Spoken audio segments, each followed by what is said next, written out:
All right, so I think it's best if I go ahead and call it here because SOPA and AMLX are both, having their fake outs in both directions, and I feel like it's only a matter of time till I do something funny at this point. I've already given back over half of my profits today, and I should have wrapped up a little bit earlier. Let's go to the trading screen right now because that's all I'm looking at. Here's SOPA. Look how hectic this was. I mean, it was just faking out in both directions. AMLX, same situation. You think it's going to break down, pops up, thinks it's going to break down, pops up again. It was hectic trading today. We actually had a really nice front side right here on AMLX. I'll hide my trades in a second so you guys could, or I'll just, walk through it with you guys in a second. But this is where I made all my money pre-market, and then I gave half of it back here. I got stuck in this flush. I actually had a pretty okay entry. I was buying around here. You could see it, yeah, at 1346, right in this area, and then it just broke through. So that did not work out at all. And I actually ended up cutting pretty near the low because, if this ticker just kept on flushing here and maybe some news comes out and then, all of a sudden it's like that, which we've seen before, you don't want to be stuck in something like that. That could ruin your whole week. So I'm up $180 today. Very small kind of scratch green day. I was up 400, and then I gave back more than half on this flush, and then I kind of weaseled my way out of the hole a little bit. Made some profits on SOPA, and I don't know. Kind of frustrating. I was even thinking pre-market right here in this area at like 9 o'clock, like, I should probably just go ahead and call it, but I figured I'd give it a little bit longer. We have been seeing sometimes some moves at the open, like one or two setups that are worth trading. But this was pretty poor. Plus, it's a Friday. I just don't tend to do that well on a Friday. So yeah, probably I should have done it. I should have wrapped up earlier, but hey, whatever.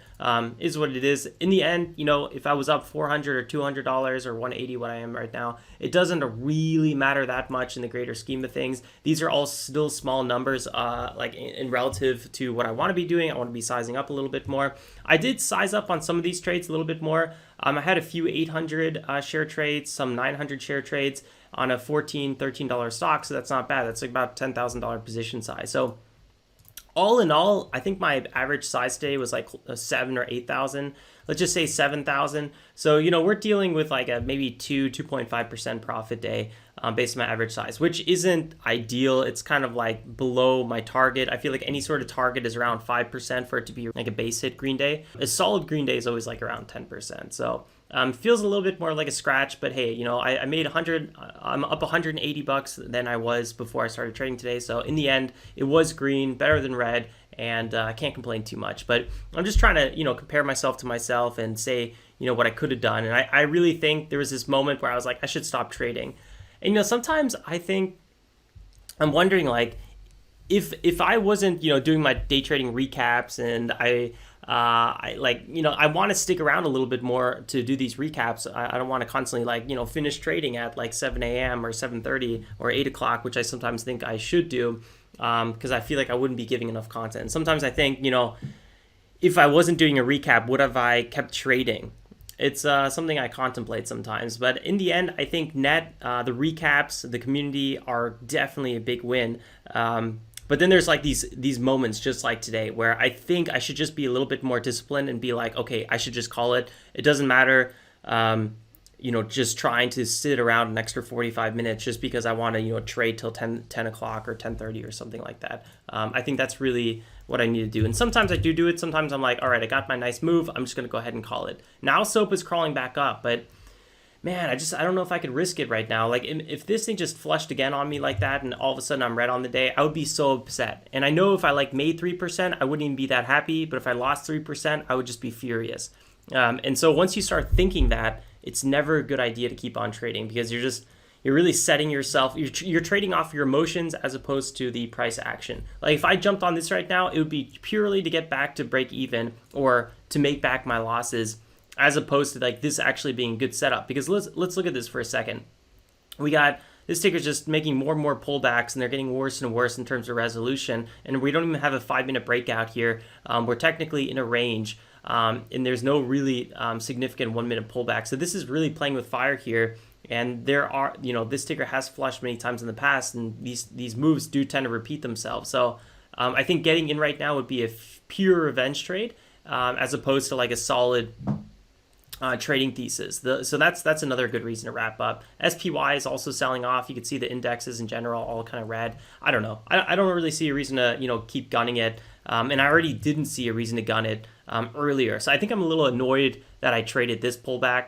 The fact that it flushed this hard is a little bit random, unforeseen, but at the same time, I should have been probably content with my profits here. Yeah, if I wanted to make more money, I probably should have used even bigger size or something like that, right? Not necessarily keep on trading. So yeah, in terms of, these, oh yeah, and then I also traded MGLD. I'm just kind of all over the place right now. Yeah, this ticker really didn't give any opportunities. Daily chart just kind of popped up here. Decent relative volume, but it's been selling off, and it was never really trending over VWAP, which is usually what I'm looking for. I tried a little pop here, and I got in, got out for exactly the same price, and did really small share size. Oftentimes, like my first trade, I do like to kind of dip my toes in, just see how the order book feels, see what the execution's like. Sometimes stocks are a little sticky. Sometimes the orders are clean. So it's like, depending on how it feels as well with TOS, TOS is always a bit of a question mark. It's like that curveball you're never really ready for.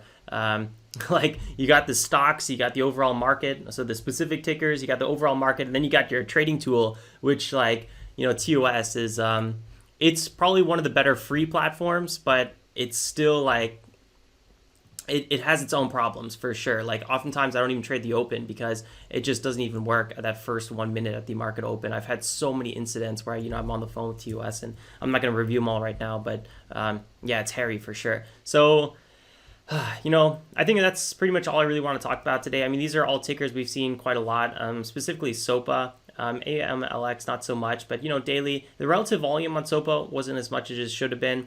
Yeah, the 5 minutes okay, but both these tickers aren't even over 30%. The dollar volume on this ticker is like barely anything, which is not that great. I think AMLX had the most opportunity. We do have a lot of resistance around 14, and we have nice, but we'd have nice relative volume, so that's actually pretty good. The problem with this ticker is really just that upside resistance, and you could really feel the sellers in it at one point. So I should have walked away when I had the chance to, walk away earlier.